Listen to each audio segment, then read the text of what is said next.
Talk Show. Recorded live. Hello and welcome to the Castle Dracula podcast, the CES 2012 episode. On this podcast, we talk about horror movies, vampire movies, and all around awesomeness online at castledraculapodcast.com and also on Facebook. Today, we're taking on James Cameron's 1984 sci-fi horror movie, The Terminator, about a woman on the run from a killer robot from the future. And it feels so strange to describe this movie as though nobody's ever heard of it. All right, bear in mind, if you haven't seen today's movie, which again is The Terminator, we're going to be talking about it from the perspective of horror movie fans who have seen The Terminator. So warning, spoilers ahead. The Terminator. It's like, have you seen Die Hard? I'm your host. I have a coworker who hadn't seen Die Hard now, and he loves action movies, and I was really sad. About a year or so ago, I was introducing The Hunger at a festival in Dallas. I think Drew showed up for this, and nobody else did. And I was introducing The Hunger, and I was going, okay, now look towards the middle of it, at the point where Catherine Deneuve has decided to replace David Bowie with Susan Sarandon, and somebody yells, "No spoilers!" And I'm like, "No spoilers? I'm giving you a lecture about The Hunger, which came out in 1983." What? Well, don't spoil it then, okay? I tried not to be ticked off at the guy for interrupting my talk, but I was like, I think everybody here probably is going to take it for granted that at this point the spoiler, statute of limitations has passed. There should be a spoiler statute of limitations. If you haven't seen it yet, let the rest of us talk about it, because we're going to spoil the heck out of the Terminator, and not just that one, but Terminator 2. Yeah. Sure, and you know what? We might even talk about. Be back. Yeah, we might even talk about Terminator 3, and maybe even that other one with the Transformers in it. So, okay. Oh, what the one with Batman that doesn't exist? Terminator Salvation. Right. That's still better than 3. I don't like that movie. Let's not talk about it. Let's not talk about 3 then, and we'll just pretend that it ended at 2. I like Terminator. You know what? I like Terminator 3. I don't like Terminator Salvation. I may have to hang up now. Terminator 3 is a freaking terrible movie. This early. I do not know. That one doesn't exist. Anything Fast 2. Let's go. How about we try that? I think actually, honestly, what about the TV show? Can we talk about the TV show, Tony? If you wish to bring up, I don't know. I didn't really watch that. Oh, Darren says to talk about the TV show. I still have to introduce the band, and also, yes, extended universe discussion is totally allowed as long as it's kept within reasonable limits. Right. I'm your host, Jason Henderson, author of Alex Van Helsing, Voice of the Undead, currently out from HarperCollins, so look for it at Amazon or your local store. With me are Drew Edwards, the creator of the long-running horror webcomic Halloween Man, which you can find at HalloweenMan.com. Say hello, Drew. Tony Salvaggio, lead singer of the band Deserts of Mars, a writer of comics like Psycom from Tokyopop and Clockworks from Humanoid. Say hello, Tony. Howdy. And token female from the future, Julia Guzman. Say hello. I feel the need as the sole person who is not in whatever universe you guys are in to actually explain what CES 2012 means, which is Consumer Electronics Show, right? Yes. Which is going on in Vegas this coming week. It's a giant show, and Jason's going, and I don't know if some of you guys are going, but apparently everybody that is anybody in the electronics universe goes. So we felt moved to do a show in honor of CES. But for those of you who are going to CES, what does that mean? That's what it means. Yes, CES is next week. Wanted to do a show that kind of is, would put me in mind of how to enjoy consumer electronics for an entire week. And I thought, what better than where, the ultimate consumer electronic just goes horribly awry, and that to me will always be embodied in an Austrian with no eyebrows. Also way less obscure than Chopping Mall or Hardware, which I suggested. Hardware. But almost equally well known as RoboCop. I think RoboCop's a little bit less well known, but RoboCop, right? But you're right. That would have been a good one. RoboCop is benevolent.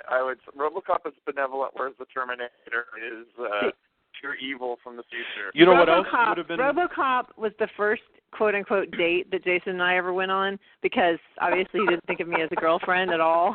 So he took me to RoboCop. Yeah, that's a date and way to go, dude. Our 18th wedding anniversary is on Saturday, so I think we should have done RoboCop in honor of our 18th wedding anniversary. You know, whatever. Well, you should rent a theater and watch RoboCop, the ultimate romance movie. I love. Yeah, that's just a great idea. The night is still young. We could still watch RoboCop after the. I have very special plans for this anniversary, but I think we're watching RoboCop. Woohoo! Yeah. Ideally, it would be great to screen RoboCop inside the Reunion Tower in downtown Dallas. I think you get a road show. God. Road show for that. Yes, up there. It's a revolving restaurant. That would be ideal. Great. So yeah. Okay. Anyway, all right. The Terminator, once again, is about a cyborg assassin played by future California Governor Arnold Schwarzenegger, who goes back in time from the year 2029 to 1984 to kill Sarah Connor, played by Linda Hamilton. Michael Biehn plays Kyle Reese, a soldier from the future sent back in time to protect Sarah. That's the Terminator. So it was so cool to return to look at this movie and try to see it with fresh eyes. I have a million questions about it. I can't wait to get into it. All right, opening thoughts. Your chief thesis that you want to come back to or whatever. Let's choosing at random. Let's start with Tony. Tony, opening thoughts about the Terminator. I really it still holds up. I couldn't see it in the theater. My parents never would let me see that in the theater, and there wasn't a way to get there. So I saw it during summer vacation where, I'm at relatives' houses and they don't care what I rent. Right. And I can go, no, totally. I would totally be able to see this at home. And that's how I first saw the Terminator. But I like it too because at the time, Terminator 2 arguably is a better movie. But at the time, you have basically it's a lot of it's kind of a sci-fi Halloween, Yeah. with an unstoppable antagonist, and it's scary, how he operates and everything. There are some gasp-inducing so far removed that we've seen this kind of stuff all the time, but during the time period it first came out, it was pretty fresh, I think, in a lot of ways. Drew, opening thoughts on the Terminator? I watch Terminator 2 pretty much at least once a year. It's been, almost a decade since I've seen this, so it was weird going back to this. It's interesting because the other movies and all the other media involved with this is so big budget. This is very much like a B monster movie. I mean, it feels like that. It's appropriate that Tony compared it to Halloween. Yeah. It very much has almost it's like a slasher movie with shotguns. Yes. The other thing that's interesting about it is there's a lot of little, I won't even say cameos, but a little bit parts with actors from other films. One of the punk rockers that he steals the clothes from is a bug-eating ghoul from Fight Night 2, and then we got Dick Miller from Gremlins as the gun store salesman. That's right. So we get some B-movie luminaries. Yep. Yeah. Oh, and Bill Paxton actually was also one of the punks. Bill Paxton, yeah, you're right. Yeah. Okay, Julia, opening thoughts about the Terminator. Well, I, like Drew, have only seen the Terminator once in a billion years, but I've seen Terminator 2 a whole bunch of times. And I was just stunned at how many things are lifted from this film for Terminator 2. That was a lot of fun, just kind of spotting. That's from Terminator. They have that in Terminator 2. Oh, that's in Terminator 2. Oh my gosh, he said something just like that in Terminator 2. It's it's kind of like the Star Wars thing where they keep saying, I have a bad feeling about this or whatever. You're just all these little things where you're just going, oh, look at that, there it is again. So that was kind of fun watching it with that, having seen that movie already a bunch of times, the second one. But yeah, I'm looking forward to having the conversations about the the whole time travel headache that this movie evokes. So, yeah, absolutely. I want to know where the Tiki Motel is actually in California. Apparently, it's real. That's all right. My opening thoughts. I did not get to see this movie, or I just ignored it. I don't know how, but I probably wasn't that. It probably was kind of a B movie in a sense. 1984. I just don't remember paying any attention at all to the Terminator, and I remember Arnold Schwarzenegger only coming into my kind of, onto my radar right around the time that he made like a buddy movie with Joe Piscopo, or which I think was what? Not Conan? Well, yeah, Conan, absolutely. Conan, like in the 80s, and that was before this movie. So I saw the Conan movies, but I didn't see this.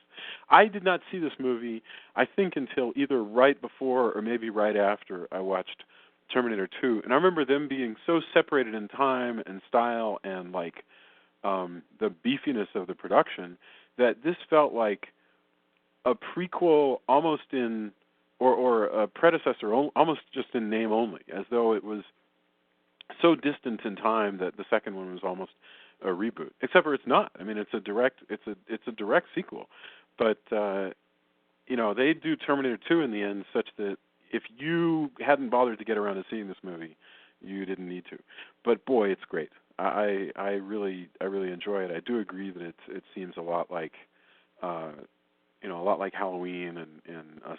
It does play like a slasher movie, especially towards the end. Once you get to especially towards the beginning. Once you get to the end, it becomes just whatever you might want to call a James Cameron movie. And yes, Joya is darn right. It is so fun to watch it and see how, when they did T2, and I was never aware of this until this viewing, how many things in Terminator 2 are just sort of like winking quotes of their own movie, and that they didn't have to do that. So Darren is going, how could you miss a movie that was number one in 1984? And the answer is, I was 12. I just didn't. or 6. Right. I have no illusions about my age. It's fine. So, all right. I have a bunch of like basic questions about this, but I don't want to jump right into my time paradox question. I guess the thing to do is just to work our way through the six or so sections of the film, and we can maybe jump into the time paradox as soon as I can no longer stand not to ask about it. All right. This movie opens up, and I totally, I had forgotten all about a lot of this stuff. This movie opens up in this amazing, like, plasma rifle future where, the ground is paved with skulls, and there are giant roving robot, rulers, and there's a small human resistance.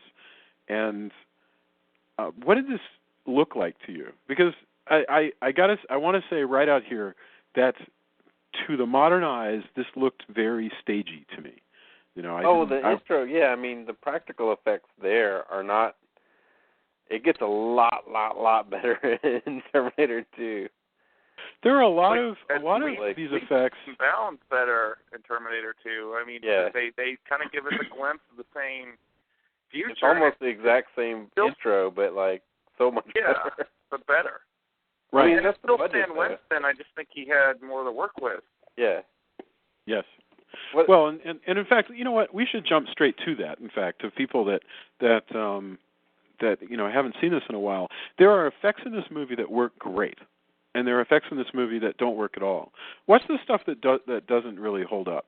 Oh gosh, the robot of the Terminator when he's doing the eye, which we've actually seen in real life. We've seen the the bust that they used for the little robot, like you know what I'm talking about, when the Terminator has been wounded, so that he's looking in the mirror and he's like messing with his eyeball and everything, and it's like this machine that they've subbed out for, which I understand it would be really hard to make any more realistic than that without the computer animation. Even with the computer animation, it doesn't often look like a real person. But it just looks so fake when he's just like, but then again, he is supposed to be a real machine. So I mean, he's supposed to be a machine himself. But that was like that was definitely not very realistic. The skin looks very waxy. Yeah, it's not that so part. much the robot Actually, all I part, can but think the about people is part. the line in the movie. Oh, the 600 models had rubber skin. They were easy. Right. Exactly. Go ahead, Tony. This one, I mean, it wasn't so much the robot parts. Like, I have no problem, like, with the no, not the robot parts. I'm talking about the skin and, like, what you're saying, the wax. No, that part looks really, really bad. Yeah. It's pretty impressive, like, how much... Terminator at the very end is amazing. I yes. have to say one of the things I really enjoy about the design of that is it looks like something... I mean, I don't know enough about robotics to say whether or not something like that would work, but it does look very much like a machine that you could build while simultaneously being scary as hell. Like it was thoroughly plausible. Looking. Yeah, right. Absolutely plausible. That the robot. We'll just in this show we're just going to jump around. Talking about effects, we don't have to go in order of anything. That robot at the end looks amazing. The endoskeleton of the T-101, which is the Terminator model, you want to talk geeky, the Terminator model that Governor Schwarzenegger portrays in this movie is the Governator. Yes. Anyway, that endoskeleton is super scary and completely believable. You are I was terrified of that android. And, I completely believed that. Less so sometimes during stop motion. Now, let me ask a question. Does anybody here remember believing stop motion when you looked at it back in the day? Did anybody find it believable? Sure. So is it us? Has our perception changed? When I was younger, I mean, it worked for Jason the Argonauts and all the Harryhausen stuff. Also, by the way, seeing a really, really, really good pristine copy of King Kong, it works much better. I was amazed. You look at it and you're like, oh, okay, I get it, And it depends on the budget. Go ahead, Drew. I think it's also because we've been pretty much anything that stop motion used to be used for is now CGI. And I actually find them really well done CGI.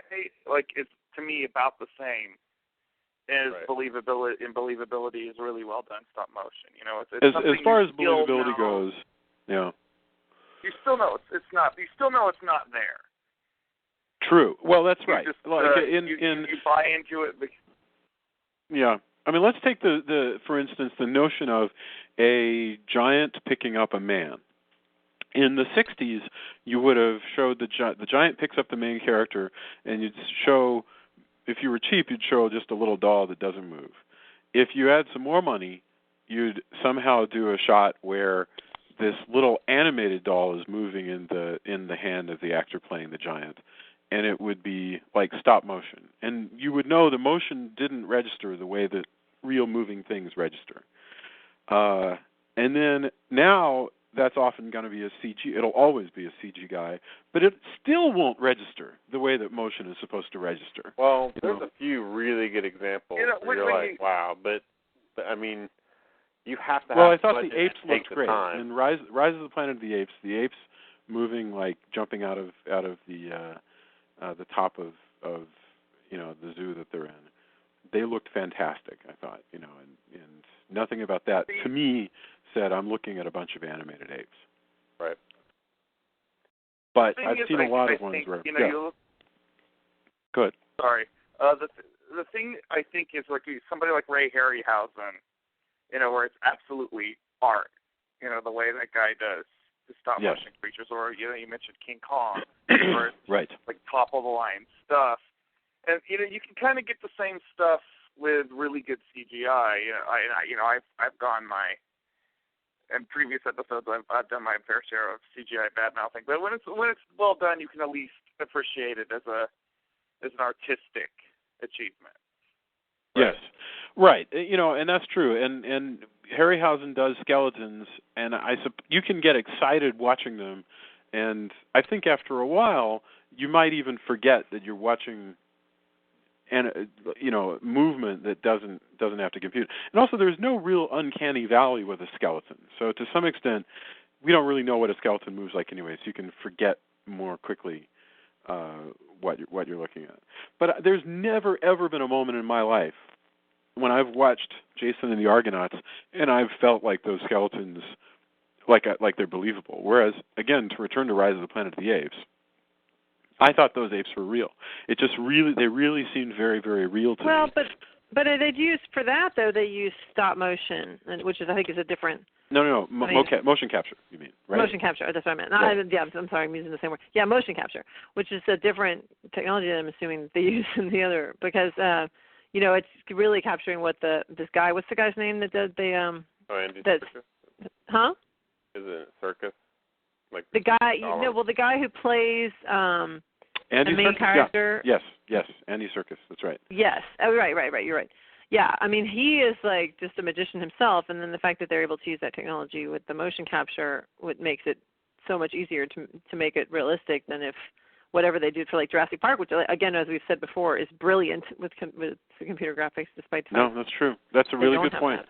So those velociraptors. Well, what Jurassic really Park do does, and what they attempt to do here with the stop motion, although less successfully, is Jurassic Park will show you a physical animatronic dinosaur and then very deftly swap it out for certain things with a CGI dinosaur, so you get used to the idea of something with actual weight. And but they do that a lot in other CGI movies. It doesn't work nearly as well. Yeah. Well, again, I mean, I think we're hitting it. It's all up to budget and craft. Yeah.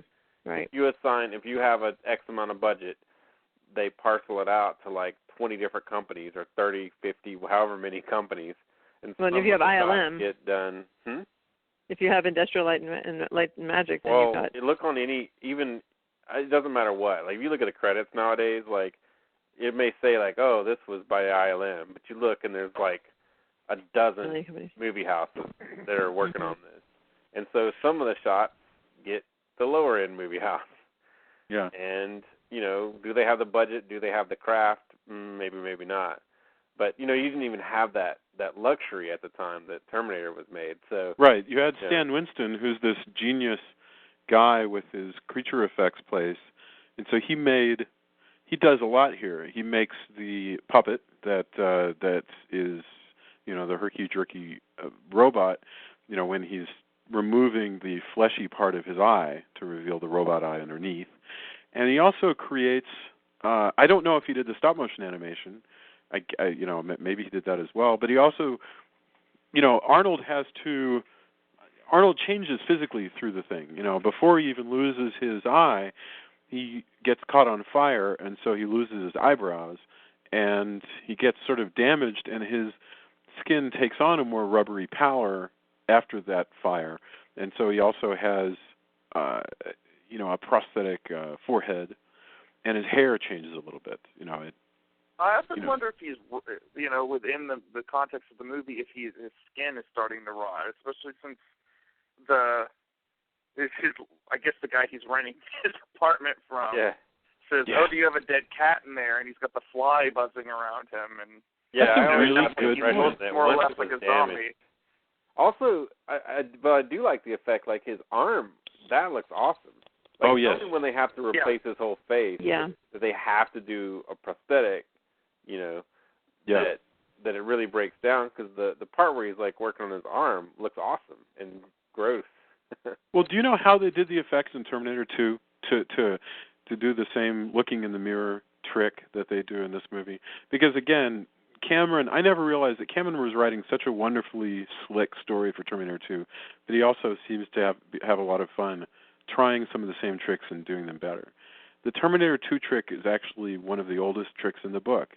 He's got a dummy, he's got a stand-in who has or maybe it's even a fake head, but anyway, there's basically a replacement Arnold looking in the mirror that has the open head so that Sarah can be pulling a microchip out of the back of his head. Right. And in the mirror, you see the actor Arnold Schwarzenegger and the real Linda Hamilton, and the Linda that's digging around in Arnold's head is Linda's sister. it's just it's a completely practical effect. It's remarkable. It works. That's what, you know. That's what I was going back to. The best stuff, if you're going to use CG, the best stuff is like practical with shades of CG that you know, do the stuff you can't do elsewhere. You know. Right. Absolutely. You know, another thing that always bothers me actually about CG effects is the muddiness of them. You know, in my mind, a lot of times I'll look at like, you know, the Transformers and certainly the Transformer-like robots in Terminator Salvation, and they just look muddy to me. You know, they look. Well, the problem is if you make them too pristine, they stand out even worse. So you end up having to apply a bunch of blur.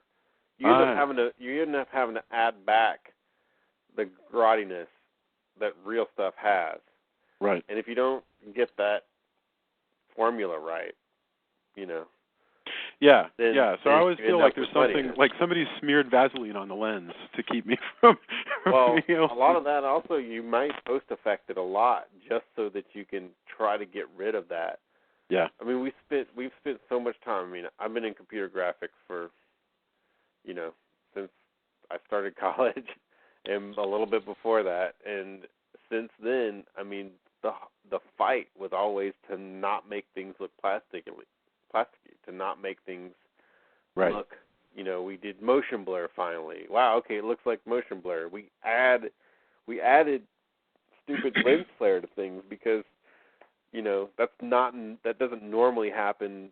You know, it's a lens trick, but we've added it to CG, you know, and then added to things like Babylon 5 where it really kind of started in Star Trek and stuff, so that now that's expected and then taken to crazy levels by Abrams. So. You know, I was just thinking about you know, just the way this movie is shot, you know, and the pacing of it all, just the relentless pacing that, you know, that it starts out very quickly with some action with the punks and you know, the way this is shot. Cameron, I was comparing it with like Escape from New York, which is, you know, we were just talking about Cameron, you know, this is a lot like Halloween. Well, you know, Carpenter had just done Escape from New York 2 or 3 years before this, and Escape from New York still has the pacing of kind of a 70s movie. Right. You know, you'll see Snake like leave one building and you'll follow him sort of run across in an establishing shot and get into a vehicle or whatever, and then you'll move inside. Cameron is using these sort of very modern, you know, just constant cutting, cut, to just keep you moving all the time. I've never seen anybody with a sense of movement like Cameron. But I didn't like, though, I got to say, I didn't really like that. To me, this is not one of my favorites, like kind of action scenes or whatever, when they're at that beginning, when they're running around with all that. Because number one, I felt Which one are we talking about? The one. You mean at the very beginning? The scene when they've both come and now he's killing all the Sarah Connors. Basically, it's not just one scene, but it's several scenes of like running around trying to, you know, the Terminator's trying to kill them. But first he goes and kills the other two Sarah Connors, and it bothered me that timing-wise, it seemed like the only thing that Kyle has to do is go find this Sarah Connor, who he knows where she is and everything. And in the time it takes him to find her, like the whole day seems to have gone by, and Arnold's been able to get around town and kill the other two Sarahs, and it's only just like he basically, unless he'd just been camped out in the garage. I suppose Kyle Reese might have just been sitting in the garage for hours and hours while she was inside, because he's out in the garage when she leaves. But it kind of seemed to me like he could have accomplished a lot more during the time when Arnold was killing the other two Sarahs. And then the whole business with the cops just really annoyed me, because the cops are so incompetent that they leave like their car unlocked and with a rifle in it so that he can grab the. I mean, I don't know. So there was a lot of things about it that just kind of didn't feel like. You're talking about the early cops when Kyle Reese. See, I'll have to say, he's the Terminator. He's a robot. He knows exactly the most efficient way to do what he's going to do. Everything. Kyle's a dude. Hey, can you give me your car? Hey, no freaky guy who's probably went to Goodwill to get his clothes. I'm not giving you my car. I need to find Sarah Connor. Well, good luck. Hey, by the way, there's some being killed on the news. You should check that out. You know what I mean? Yeah, I guess if you're willing to kill everybody in your path, you'd probably get through a little quicker. And cops, I mean, we just had crazy crap happen in Austin where, there's a guy killed somebody recently, and before that, 30 minutes before, somebody said, hey, there's a guy who assaulted me, and it wasn't part of the cops. This is not a knock against them. It's just part of procedure. It wasn't part of procedure to take down a written statement. Yeah. This came to light today. That's just a procedural thing. It's normal, but anything like yes, it's movie cops, and so they are slightly less competent so that people can do what they do. But there's plenty of stuff where, no one in the world is expecting the Terminator. Yeah. In the same way that no one in the world is expecting Michael Myers. That is a thing that you don't really account for. That's a really, really good point. No, but I'm not talking about that. I'm talking about that the cops have gone up looking for whoever, Kyle or whoever they're looking for, and Kyle's able to sneak out of the building at some point and open a cop car and grab a rifle and run. Who locked so I'm not even talking about the cops are. I'm not talking about the incompetent cops at the police station when the Terminator comes through and just starts machine gunning everybody. I'm talking about just regular incompetence out in the world. Well, but you're right that there is regular incompetence. I actually would like to talk about the scene in the station though with the criminal psychologist, because it does very much illustrate the classic monster movie conundrum, where it's you think that psychiatrist is a jerk simply because he is reacting, even though in reality he is reacting how 99% of the population would react if someone came at them with some story about a killer cyborg from the future. I would actually worry about the 1% who wouldn't react that way. In fact, you're right. Yeah. Other than the fact that he's an ass, and we know that he's wrong, his argument is sound. That he admires this sort of strange schizophrenic theory that. But that is the problem, is that he's an ass. If you're now maybe criminal psychologists are different, but if you're a psychologist, no matter how delusional a person you're talking to is, you're not like, oh, really? Is that what happened? That's just not how you talk to somebody who's a psychologist. He's definitely a smug jerk, but he's kind of a monster movie stock character, because there's but yet he doesn't die, and usually they die. Yeah. That is remarkable that he survived. The recent version of the Wolfman, they have almost the exact same. So they lock up Lawrence Talbot because he thinks he's a werewolf, and the psychiatrist is a smug guy who's like, yeah, sure, you're a werewolf. And of course, what happens when the full moon comes around? He turns into a werewolf and he eats a psychiatrist. Also, but that's what I'm saying. You didn't actually kill. You actually want this guy to get killed, and he doesn't. There's a difference between a psychiatrist. This is a guy who's also seen people flat out lie to him every day. Yeah. No, I wasn't there, officer. Yeah, you were. It's on video.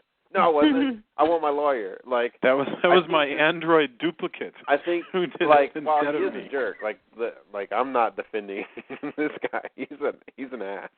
But the difference is somebody who deals with that kind of crud on a daily date, just I think you can't help not be jaded.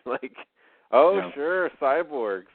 Great. What's the new story? Oh, wait. Well, this crackhead has another story. Let's talk to him. He thinks, right. Name it, right? So I think that's kind of where it didn't bug me as much that he doesn't act like a psychiatrist, supposedly, because I think that's just the kind of crap that you deal with in L.A. Terrible. I keep looking at that, and just like with several other things in this movie, where Cameron must have just thanked his lucky stars that he had a stock character ready and waiting for Terminator 2, because for some reason he wrote it such that this guy walks out the door before the Terminator walks in. And there's no reason for that to happen at all, but I would never in a million years imagine that Cameron was planning it that way, because I don't think... I grew up thinking that George Lucas imagined 12 of the movies, but I just don't think that's true anymore. And I also don't think that Cameron was planning on having Dr. Silverman come back in the second movie. It was just lucky. Just like at the end, when they seem to do an homage to The Fly, where she crushes the creature that's after her, of course, erasing all the evidence, except for that in this movie she crushes only part of it or most of it and leaves a hand.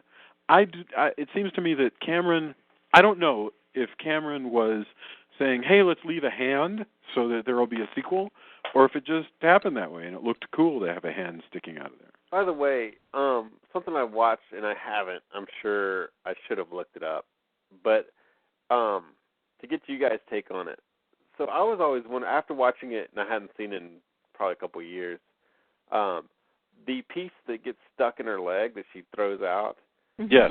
I was wondering if that's also, like, if that's the chip that they have, because they have two pieces, right, in Terminator 2. They have a hand and they have that chip that they've obviously kind of, like, taken bits off of as they've tried to piece together the technology. And I was wondering, I'm like, I wonder if that's the chip that's that.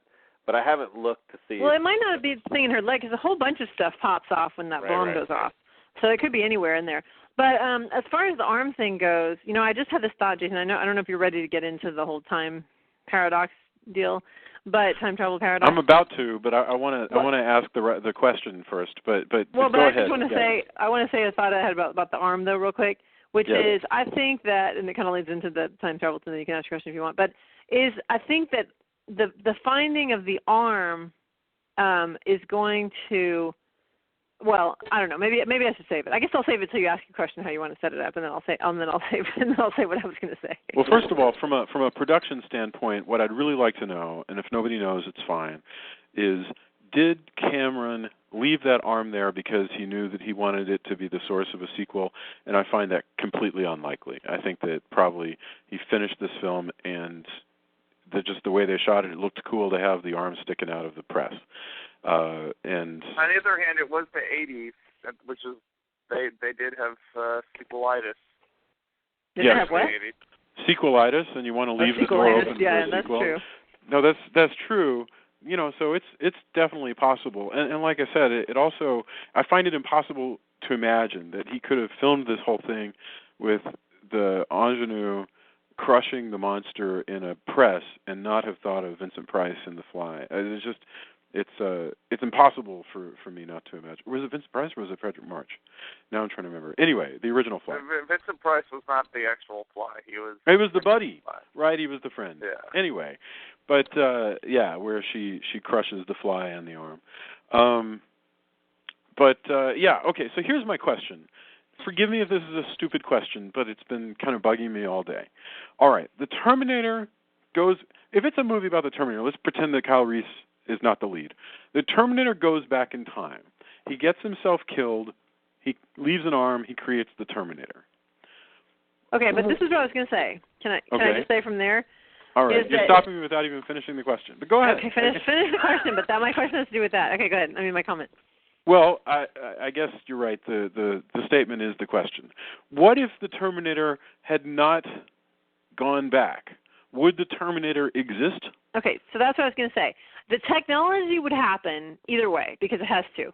However, what I think happens in this case is that I'm going to challenge that, but go ahead. No. What happens is by coming back and now having the arm there, they have sped up the production of this technology because and this is different. Now we've spun off a different timeline, and in this timeline, I've decided just in the last 30 minutes that now the production of the androids or whatever they are, the cyborgs, will come a lot sooner, and therefore the war will come sooner, and therefore John Connor cannot possibly lead the insurrection against them because he won't be old enough yet. I mean, unless he can as a younger person now that he knows about, like maybe the whole thing will be shifted so that he'll be a younger leader than he was later in the other reality. But I think before, when they had to actually invent the technology, they had a lot more years in front of them, and now it's going to be sped up, and the whole thing will happen sooner than 2029. That's my theory. Well, they don't have much time. I mean, if 2029 is going to be the date, I mean, they seem to have been. No, I'm saying 2029 was the date. Now it'll move up. It'll move up to like 20 whatever. And I guarantee you that's not the case because it's 2012 now. That gives them 17 years to remake California. What? 2012. That has nothing to do with anything. I'm talking about the. It's 1984 in the first movie. Yes. And I'm saying that between 1984 and 2029, the cyborgs took over the universe. Right. However, what I'm saying is it's 2012 right now. What difference that means, does that mean? And it hasn't happened yet. No, but right? this is not real. This is nothing to do with them. I'm talking about in their timeline. Oh, I see. Okay. All right. I'm not saying in our reality. We don't really have that particular issue. All right. Good point. All right. So, all right. Why would the technology have happened anyway? So you're suggesting that there's a couple things in there in your answer. One is that the technology would have happened anyway. Yeah, the scientist was going to invent it. That time travel, time travel happens, but the same stuff happens no matter what. You go back and kill Hitler, and some other Hitler rises up anyway, or you kill the wrong Hitler, or you kill somebody you think is Hitler, or you stick around and you become Hitler. But no matter what, Hitler happens, is what you're saying. Is that right? Right. Which is a troubling theory, because it suggests that we're stuck here, that life, that time is a big river. It keeps flowing that way. It doesn't really go any other direction. Go ahead. Some of the theories about time travel in general. Okay. The idea is that you can never go back in time to the point where you've been back in time again, right? You can go to the future. Because you always spin off a new reality. You can, right. And so the idea is that what I've always seen in these, and it's kind of frustrating that the third one got made because it just like negates everything. Like, well, because the third one solidifies that it's always going to happen no matter what, right? Whereas this, like, there seems to be the 1 and 2, there seems to be some wiggle room, right? Like, also wiggle room with like, hey, by the way, I'm your secret dad, even though I'm falling in love with you. Like, he may not have been. I always get the impression, I kind of along the lines of what Julia's talking about, where I think it's moved up. I think that the future can change, and that's what part 2 was kind of getting at. Like, if you do the right things, you can alter this. You can alter it. 3 negates that totally and goes, too bad, so sad, gonna happen. Screw you. Right. And I think that which makes whatever, like, it's useless to me at that point. Like, I don't know. It doesn't do it. Right. I'm with you. I don't like the notion of, I find that troubling because it negates free will, basically. It just says that basically we're all just cogs in the wheel of time. I think there's a ripple effect, because even on IMDb, we don't really see John Connor, right, in the movie, in the first one. That's right. Like, as far as we know, and I'm totally making this up, he could be, like Julia said, he could be an old dude, old military guy. But because of changes made in that particular time, like now we've kind of got some string theory kind of stuff going on, where there's a new timeline where John Connor takes over as military lead, much younger than he possibly expected. Well, no, we know exactly how old he is, because he's it's 2029 and this is 1984, assuming that's... No, what I'm saying is, I'm going with you, Julia. No, I know, but what I mean is... He could be old in the, like in the 2029, he could have been born, like now, But he's 45. He's 45 because he was born in 1984, because she's already pregnant at the end of that movie. At the end of Terminator 1, she's pregnant. So if it's 1984 that year, then he's 45 by 2029. I mean, no, what am I saying? That's not right. What's the math? It's complicated. 2029. Let me do the math on that. 2029. That's ridiculous. But you notice that this movie does not contemplate. First of all, I don't like the notion of multiple timelines necessarily, but this movie doesn't deal with that anyway. In these movies, there is one time stream. It starts at the dawn of man and it ends sometime far in the future. Right. And basically, these guys are just running back and forth in the time stream and throwing rocks in it. Right. And the river flows around it and inexorably forward. But my thing is that if he's 45 in 2029 and he's leading the insurrection, the rebellion, all right, then he is 45 in the new reality that has been created now that Sarah is pregnant in 1984. The question is, was he 45 when he sent Kyle Reese back in the first place. And what Tony is saying, and what you're saying, he cannot be any older than that because she's not pregnant yet. She hasn't been pregnant yet. So he could be younger theoretically than 45 because maybe she doesn't get pregnant for another 5 years. But maybe Kyle Reese was not originally his father. In other words, that's what I'm saying. It's possible a whole other reality could have happened, like Tony's saying. But it didn't. John Connor because could you know be why? 17 years old. Why? No, it didn't, because the picture that she has gets taken at that gas station is the picture that he comes back with. He says, or the picture that he burns or whatever. He's like, I have. Yeah, but maybe that picture, maybe she wasn't pregnant in that picture when it was taken. No, that's the picture that he took at the gas station. The kid. That's the picture that a young Mexican child took at the gas station. Maybe Sarah Connor was there, for another reason. Maybe she wasn't pregnant. Maybe it wasn't a gas station. Maybe it was taken in front of a white wall.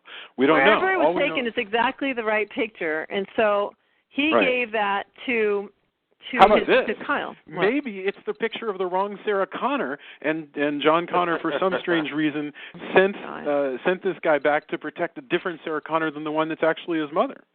Oh my God. Okay. Anyway, I pondered this today. I was thinking, well, John Connor doesn't want to mess up the time stream. Maybe he's up to something else, and that's not even Sarah Connor in the first place. No. No, because the whole point is that he said that the because all we Terminator have is is what Kyle Reese tells us. We don't know the truth. All we know is Kyle Reese who says, "You're making this more complicated than it has to be." I think time travel in general, and then we're totally negating the part where she might fade out, like Marty McFly. Right. Like that photo might start fading. We don't know. That's right. Well, she could see herself leaving a few minutes earlier. She could go, wait, Mexican kid, don't take a picture of that woman. You're going to make a future man fall in love with me and come back and get me pregnant. Okay, but are you guys with me on the idea that I have no idea. Go ahead. Continue. Okay, assuming that the scientists actually had to create the technology before, then it would have taken him a few more years than it now will take with him having this cyborg arm in front of him to work from. You know what I'm saying? So that war should happen a lot earlier. The whole cyborg, cyborgs taking over the world thing. It should happen a lot earlier than 2029. The Back to the, I just watched the entire Back to the Future trilogy, which effectively makes me an expert on time travel. But okay. All right. That is not the important thing on the DVD, because on that DVD they have a special feature where a physicist actually talks about how time travel most likely would be if we could travel through time. All right. And the theory that was put forth is that if you do travel back in time and you do, like using Back to the Future as the example, somehow cause your parents not to fall in love, your future remains intact. You have just created an alternate time stream. Yeah. And that is according to this particular physicist, the most likely outcome. However, as you just mentioned, Jason, in the realm of the Terminator, that is not really, they just have possible futures, and all futures are possible futures. So they could go back in time, kill John Connor before he was born, and assure a victory for the living evil toaster ovens that will run California. But the way that God in the Terminator universe seems to work, I doubt it. I have a feeling that they could go back, kill John Connor, and another John Connor would rise up. It just seems as though there's a plan, and it will just happen. That, there's probably always going to be an Armageddon. There's always going to be human resistance. I don't know why. I'm not sure why the powers that be are interested. Thematically, Terminator is Frankenstein taken to the 1,000,000th level. Absolutely, that's absolutely right. It's technology gone awry beautifully, and I forget where I was going with this. See, this although it's an excellent point, it is, and it also explains why this is a horror movie. That's. Well, it's the same reason why I position Jurassic Park as a horror movie, even though most people would say it is an adventure film. I mean, it's also I say horror. It's also sci-fi, but the real horror actually gets spelled out. It's experienced here, but it really gets spelled out in the speech that Sarah says in Terminator 2, where she says, that the world that leads to the Terminator is our own fault because we destroy things and we kill things. And so when she looks at the Terminator, what she sees is sort of a condemnation of mankind. And that's horror in a nutshell. I mean, that totally makes sense, that our dissolution is what leads to a fate that we deserve.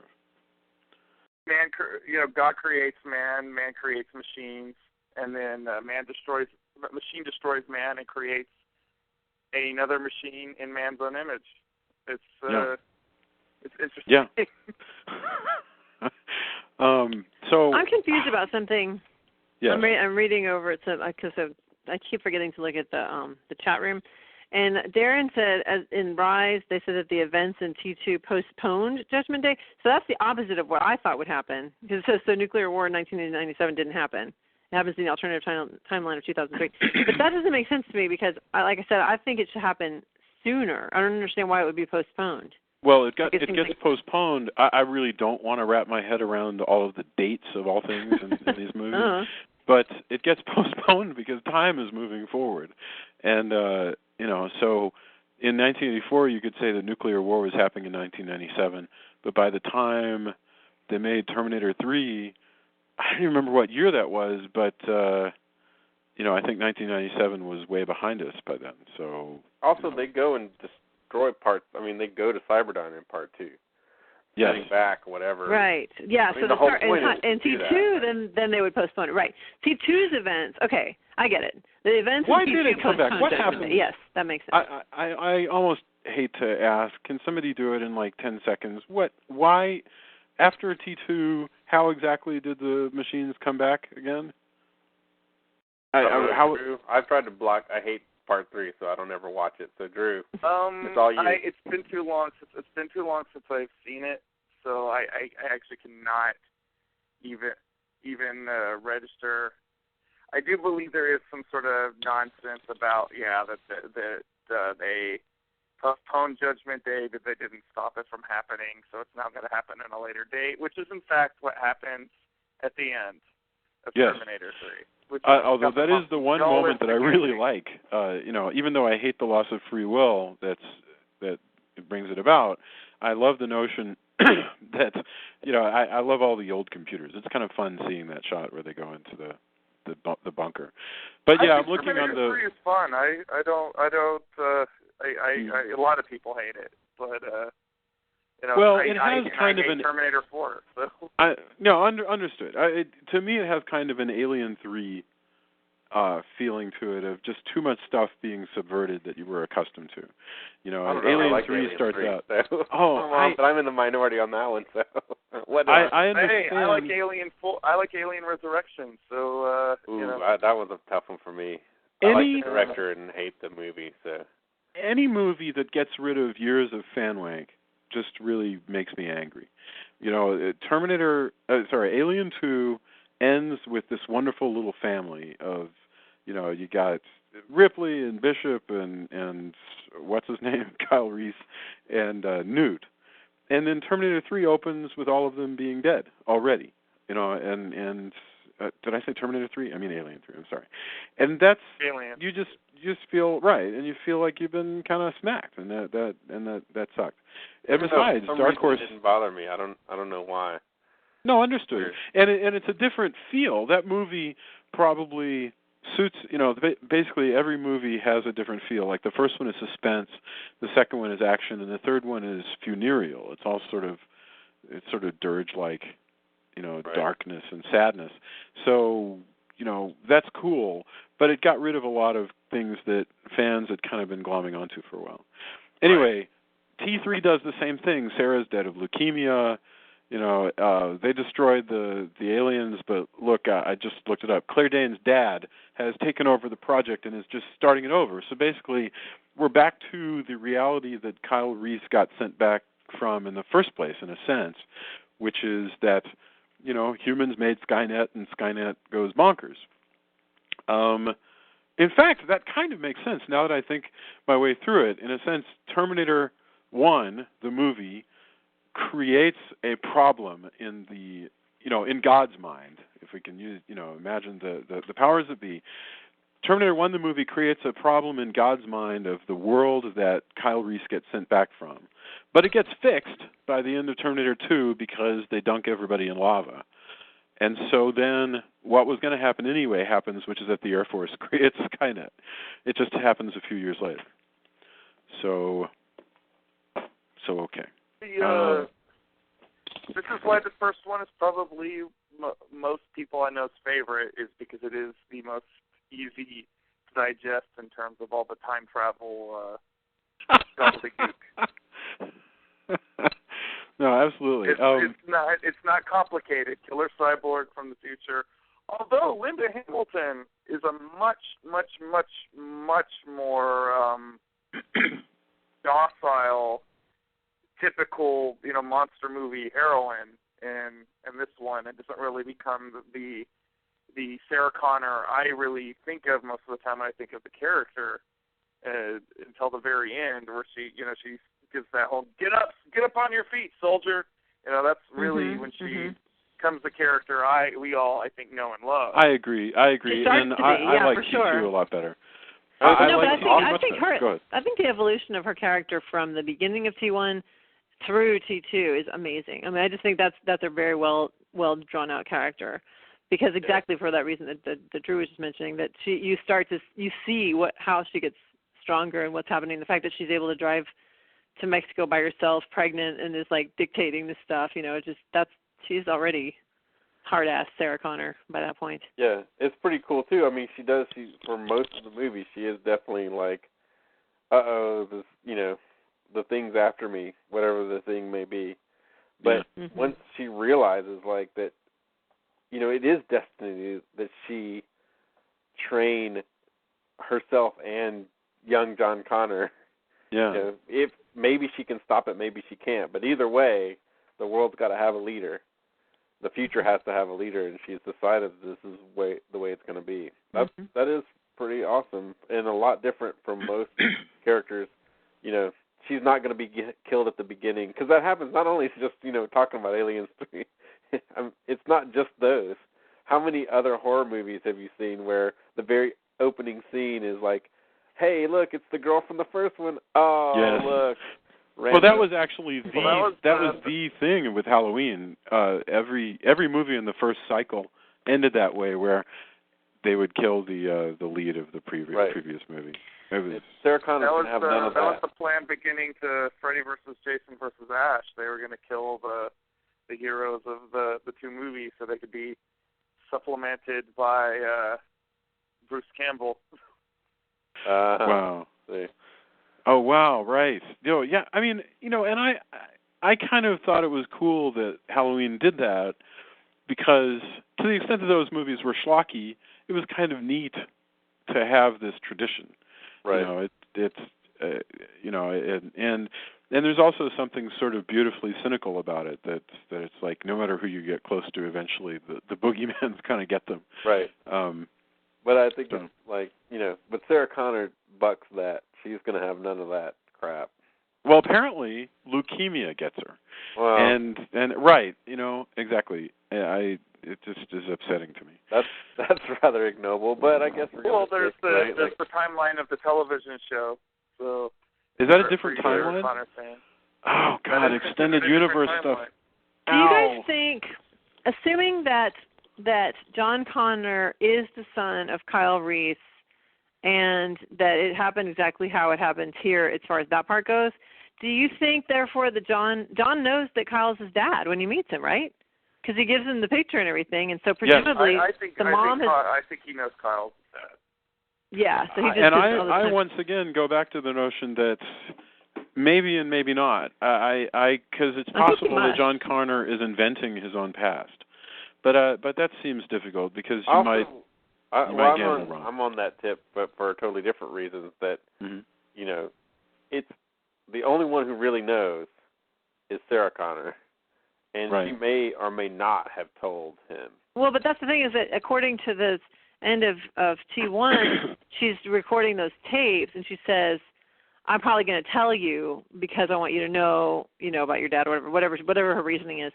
And so I'm thinking, okay, she has that picture that she got taken by the kid, and so I mean, presumably she gives it to John and says, what, this is taken on my way to Mexico. And by the way, I guess I'm just thinking, like, why on earth would John give it to Kyle if that's the only thing that John has of his mother's is that picture? Why would he give it to Kyle unless he knows Kyle's dad? Let's think about it. The dad.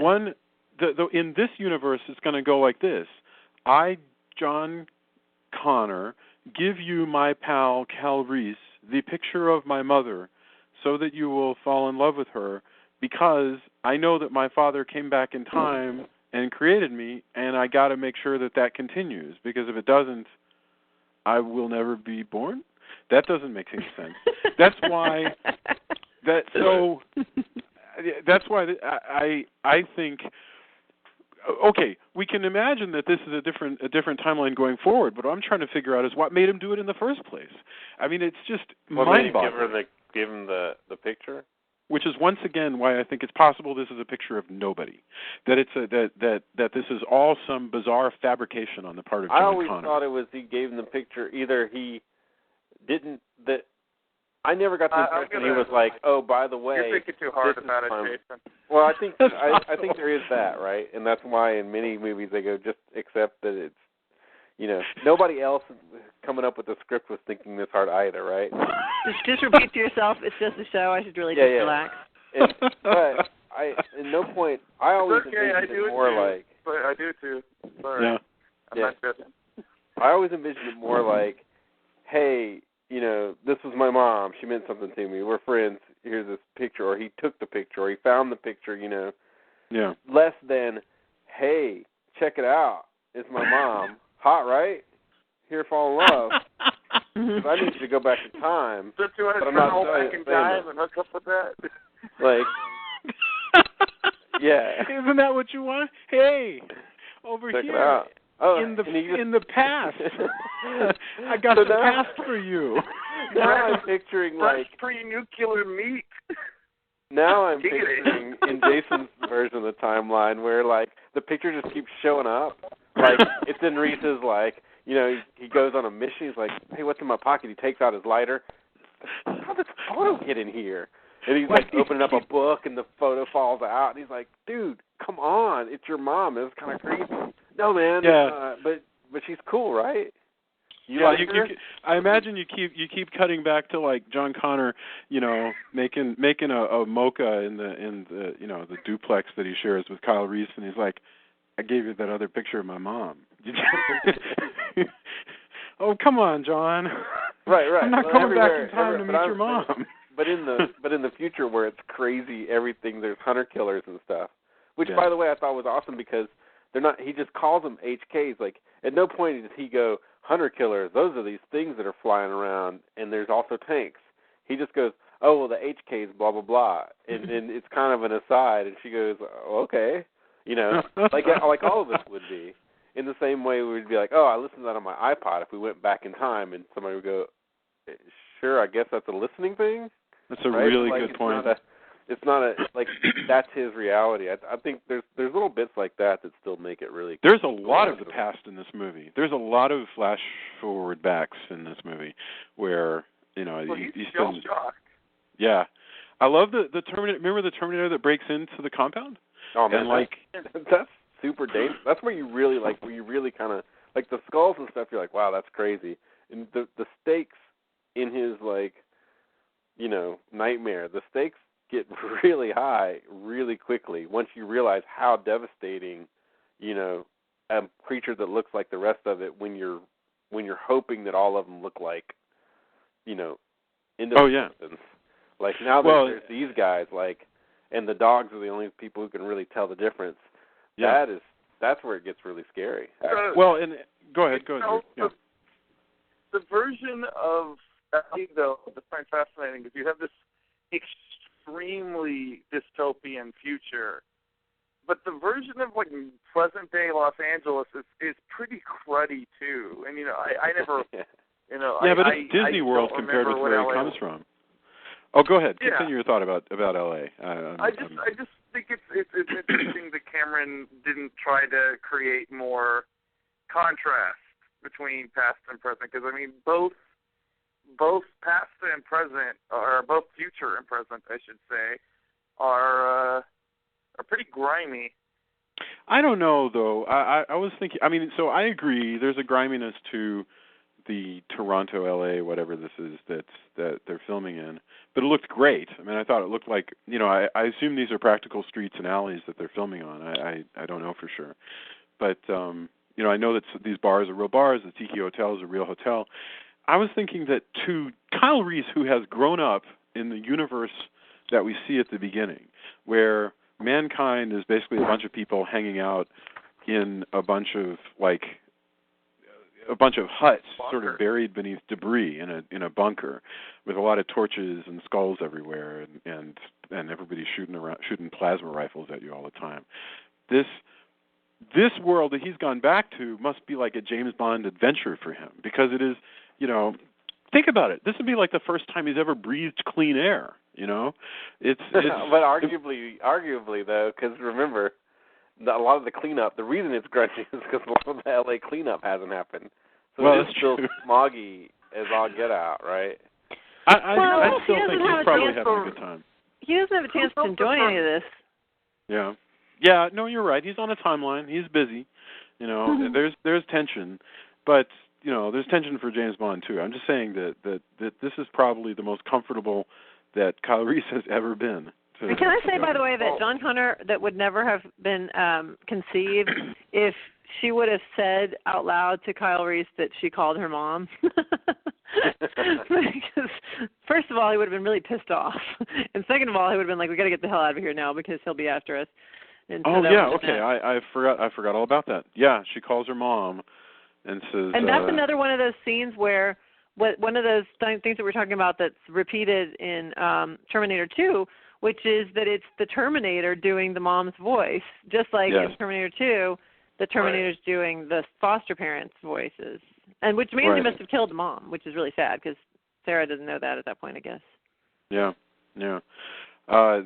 Darren Seeley in the chat room has the point that to an extent, John Connor is saying you can have sex with my mom and you're going to die. That part, you know. We're good friends, though. We're just good friends. It's a sure thing. What does everybody think about Arnold Schwarzenegger in this movie? We haven't talked about. We've made a lot of jokes. We haven't talked. It's so funny that you would. It is odd that we've been thinking about him, but we haven't talked about him at all. First of all, nobody cocks a shotgun better than Arnold Schwarzenegger. That's, you know, think of him when he's riding the motorcycle and he brings out the shotgun and he goes, you know, that nobody does that the way that Schwarzenegger does.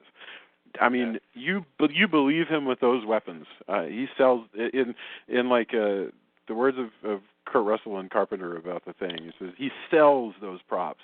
You know, and I don't know. What are your thoughts, Drew? You know, this is interesting to me to go back and watch, because this is before he was a star for sure, but he wasn't like the superstar. I mean, and it's also weird to me to see him. He's so young in this. Yeah. Lately, when I think of Arnold Schwarzenegger, I think of sort of the old, slightly in better shape than your average politician, Arnold Schwarzenegger. Right. That we have in present day, whereas this is like 1984. He could punch your head off.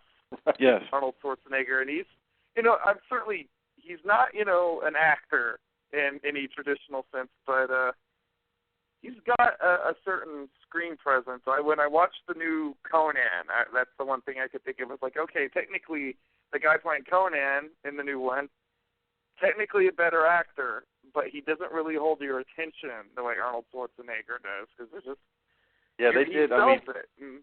Casting him was like that was the way. I mean, he, for better or worse, maybe they helped him be more robotic. Maybe they were like, well, he's good at that. Let's amp that. There is a quote about that. Skills are not.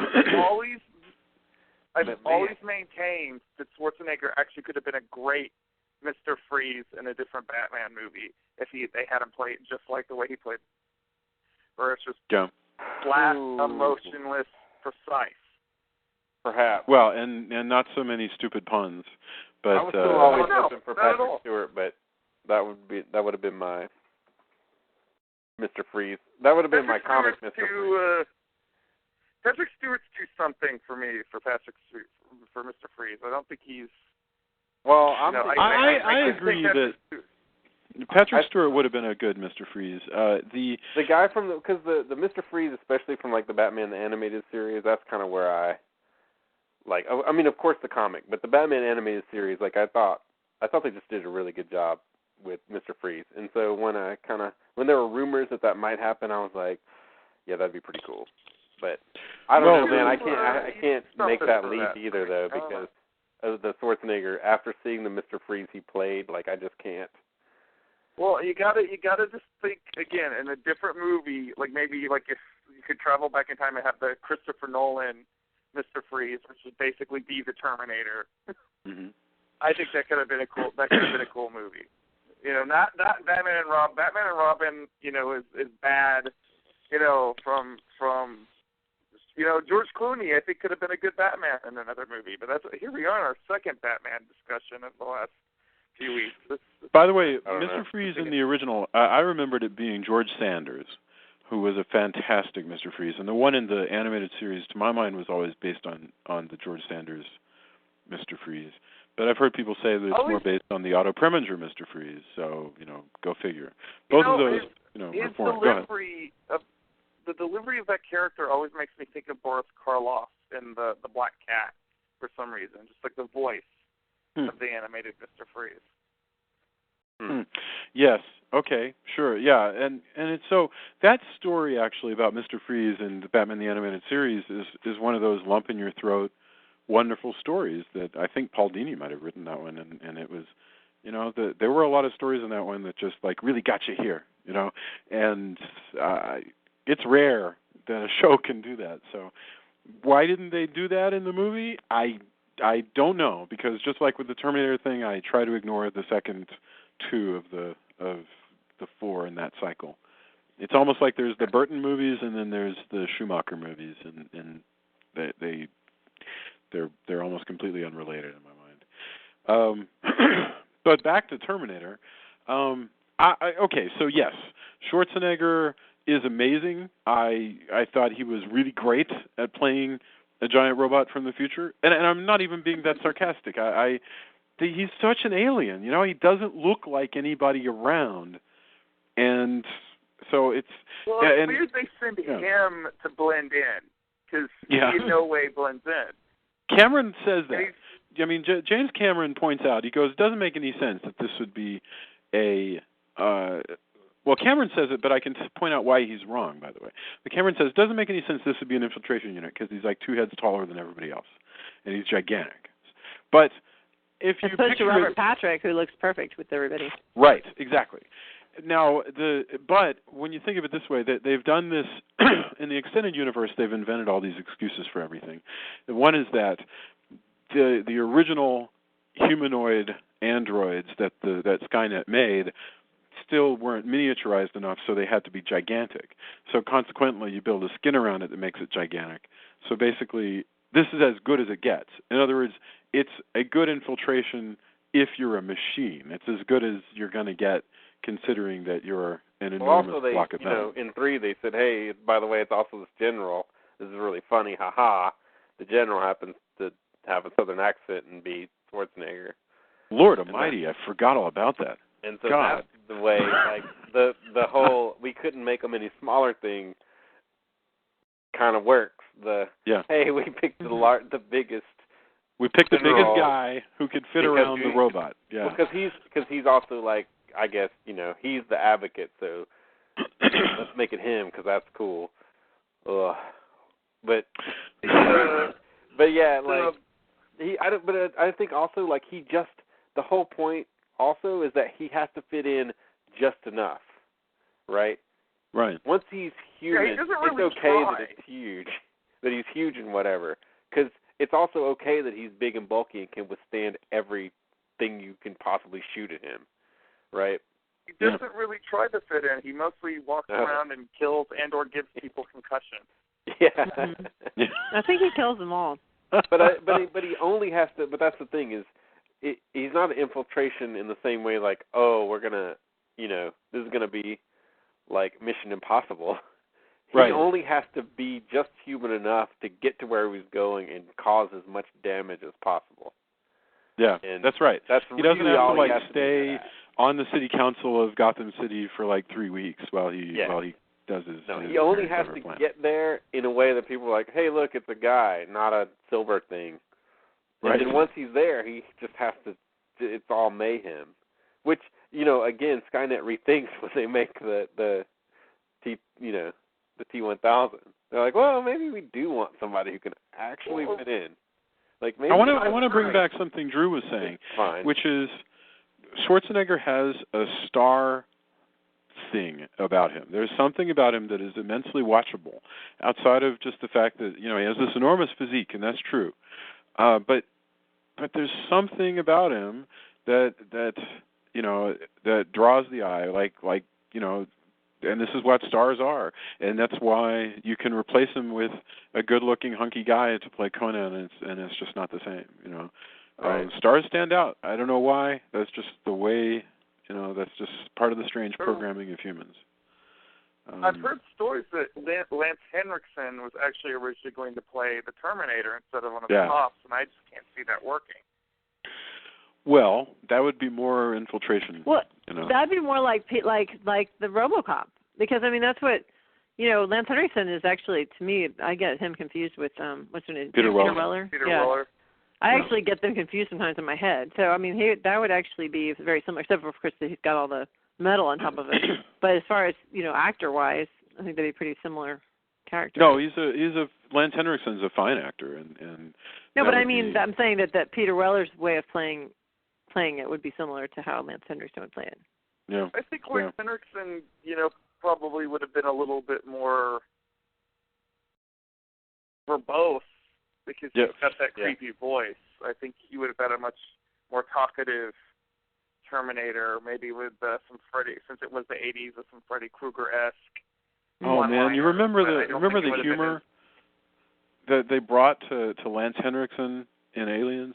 Just how much just funniness there is to Bishop. Bishop is the funniest guy in that movie. He has all the good lines.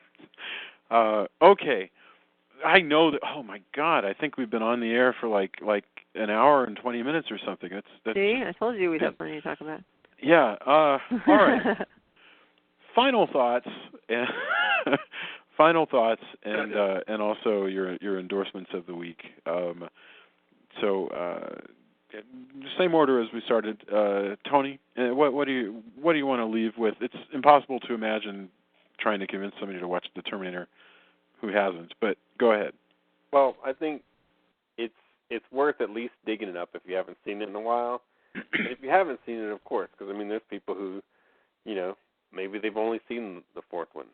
I don't know. Yeah.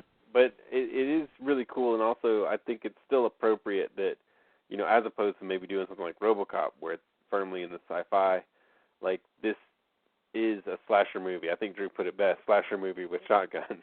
Yes. And I think that really works, and I think that kind of allowed a lot of things to grow into Terminator 2, which is pretty much more of like a full-on action movie, in the same way that Alien was a thing in the house movie, and Aliens is an action movie. But yeah, it's just, I don't know, it still works. Like I was kind of like watching it, going, wow, man, why haven't I seen this in forever? Like I'd forgotten this part or that part, or hey, that was kind of cool. It's awesome. As far as endorsements, I don't know, lots of, I guess my big horror movie that I somehow missed until Netflix put it up was Insidious, which is really creepy. I don't know if I recommend it to my friends who have kids because it's super creepy and wow. We love evil kid movies. That's fun. Oh man, it's something else. I mean, it's not like movies where kids are hurt. The kids themselves. Kids in danger. I don't know. It's but it was a really well done movie with a few missteps maybe, but I was pretty impressed.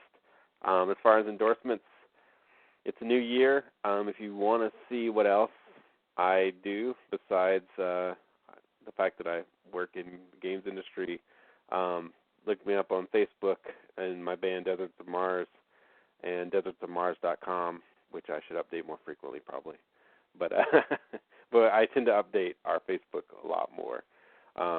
But that's my band, and we're really pushing hard this year to make it or break it. So outstanding.